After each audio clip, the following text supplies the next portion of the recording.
Ricans, I think, have lost a lot of hope with all the injustice that they face. They still believe in the process of fighting that and not stooping down to losing all of that hope. And even though there isn't an end goal necessarily of where Puerto Ricans see themselves going, they are still rising to the challenge, they're rising to the fight just to see where it can go. Even though a hurricane has gone through here and they've experienced multiple hurricanes, they're always willing to jump back and bounce back after the hurricane. One day we were walking through the community and we met one family whose house has been destroyed by 3 different hurricanes and has rebuilt every time. But they love Puerto Rico and they love where they live and they love their community.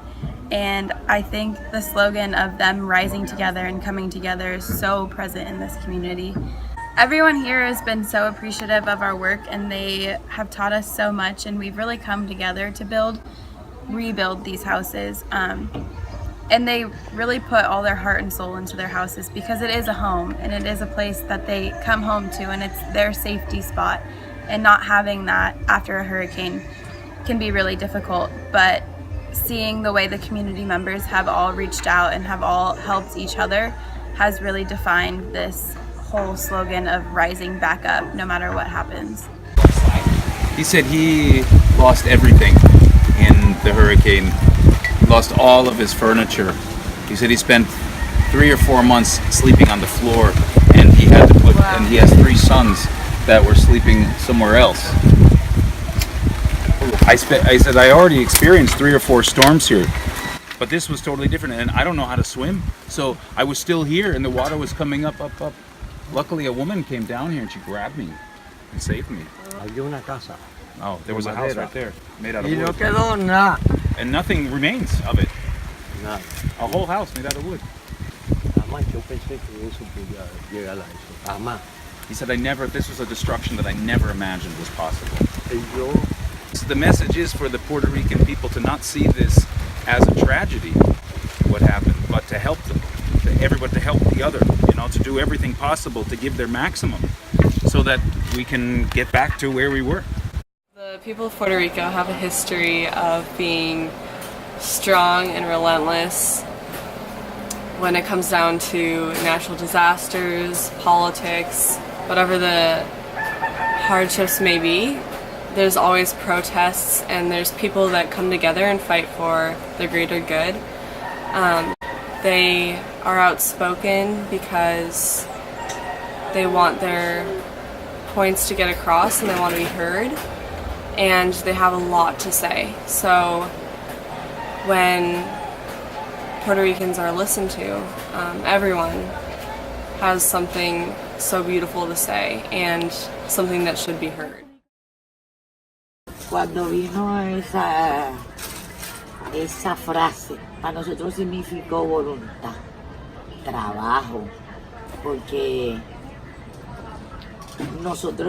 Puerto Rico no se levantó solo, se levantó gracias a ustedes, la gente de afuera, del extranjero, que fue la que nos brindó ayuda, y para nosotros esa palabra significó tanto porque me levantaba yo, se levantaba aquel, tú sabes que fue una cosa masiva, que nosotros, aunque sabíamos que aquellas comunidades tenía logro, que nosotros no podíamos estar, pero nos sentíamos bien. The strength and the bond that all Puerto Ricans have here. I truly saw that when we were working together with people in San Isidro, but also SBP. Working together with them really showed me and everyone else on this team that they had the strength to come back from the impact of Hurricane Maria. This community is a community of people that are so strong, and they're so united in the battles that they face and the things that they overcome, and they have this sense of resilience. Every single time a disaster hits, every single time they are faced with a hardship, they all come together, unite, and help each other out. One way that we've seen this in our community is next door, Berton. After Maria hit, his house was the only one that was standing, and he, all together throughout the time of the recovery of the storm, housed 800 people in this process of time at his house. And people like churches, the military groups, Red Cross, all these different organizations that came here that needed a place to stay so that they could help out this community. He was the one who housed all those people, and that is an incredible way of showing just what this community is about and the strength that they all have together, and that they are willing to overcome such big issues, because at the end of the day they will rise again.